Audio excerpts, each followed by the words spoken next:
Hi, I'm Brandon Stewart. I'm the executive chef at Restaurant 91 here at the Windermere Manor in London, Ontario. Okay, so what we're going to be doing today is we're going to be sampling one of our dishes off our new dinner menu. It is our black garlic carbonara rigatoni. So we've got a couple ingredients that we're going to go through here, and what we're basically going to try to get out of this is showing you that by using some simple ingredients that you guys can really kind of pull off a chef-inspired dish of your own at home. So basically, the ingredients that we're going to start with today, we have some guanciale, which you're going to see in here. It's very fatty, close to bacon. As you can see, the resemblance is there as a European bacon. Okay, and what it is, it's pork jowls and pork cheeks. So again, really fatty. What we're going to be doing in the beginning is we're going to render them down in the pan and crisp them up. Okay. Then we have also got our rigatoni noodles, which we have already pre-blanched. Made and pre-blanched. We have our egg and Parmesan mixture, which we like to put together, and I'll go through that. We have some nice fresh picked spinach. We have our bruschetta mix right here, made with the heirloom cherry tomatoes. We have our fresh herbs, which consists of curly parsley, rosemary, and thyme. And then we also have our black garlic, which is a big part of this dish as well. Visually, it is, it could be, you could say it's unappealing, but at the same time, what it is balsamic vinegar that really gives it its new flavor. So again, those are the ingredients that we're going to be working with today. So I guess we'll get started. Okay, so we're going to get started, like I said, and first off, you want to get your pan nice to a medium heat. You don't need a lot of oil in this dish because there's a lot of fat that renders off from the guanciale, like I had mentioned before. So as soon as your pan is nice and hot, we're going to add the guanciale. So we're going to start running our guanciale here, taking our tongs, putting it into our nice hot pan.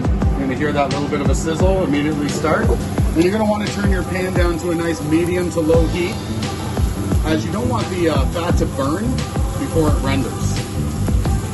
You won't need hardly any oil in the pan because the fat comes off of the guanciale and creates the oil that you see already in there.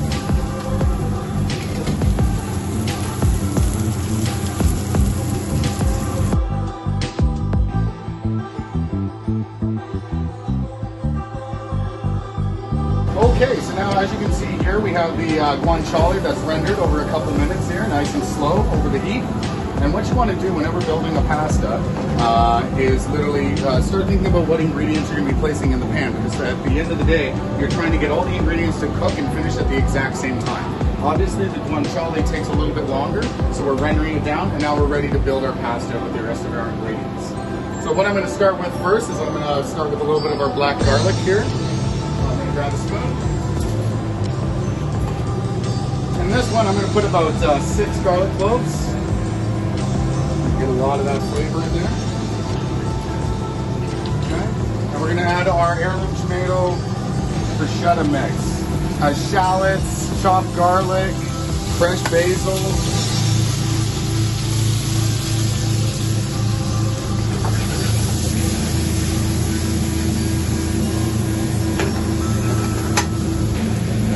Now we're going to continue to let that cook out for just a minute here before we deglaze with our white wine.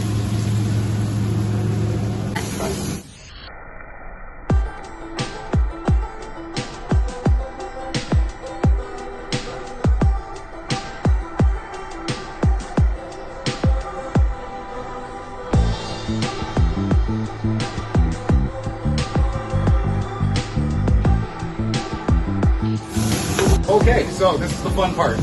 Deglazing. Take our nice white wine, pan's nice and hot.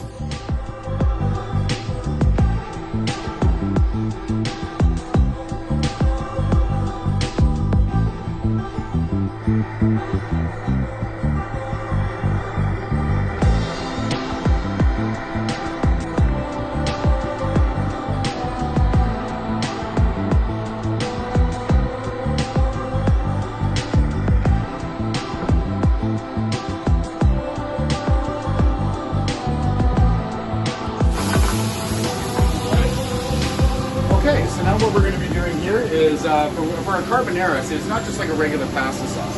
Carbonara sauce consists of fresh hen's eggs and Parmesan. And you have to do it in a certain timed manner because obviously we know what happens when eggs stay in the pan too long. We get a little bit of a scrambled egg action. We do not want that in our carbonara. Okay, we're at that point. So just pull the pasta off the heat. we're going to drop our pre-blanched noodles into our pasta pot. Just re-therming them there.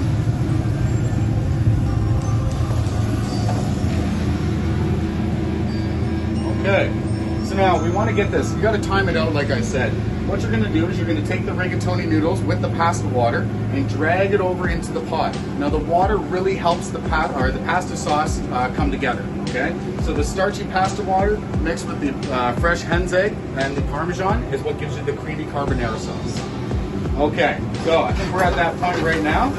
Pan back on the stove. Shake off the majority of the water, dragging some back in.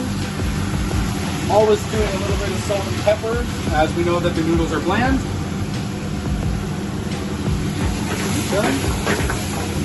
And then finishing it off with our egg Parmesan mix here.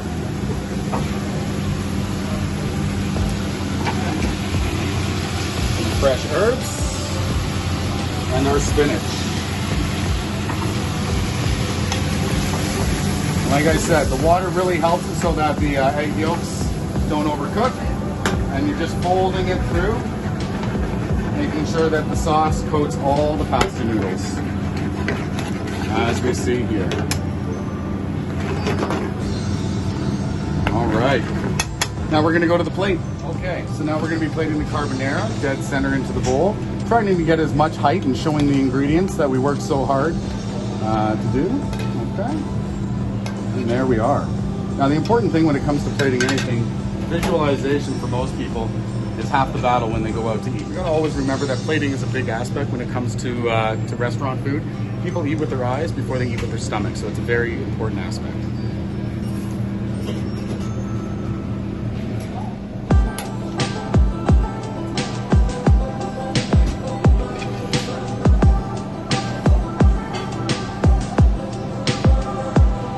That's it. As you can see, we have the finished product there, the black garlic carbonara.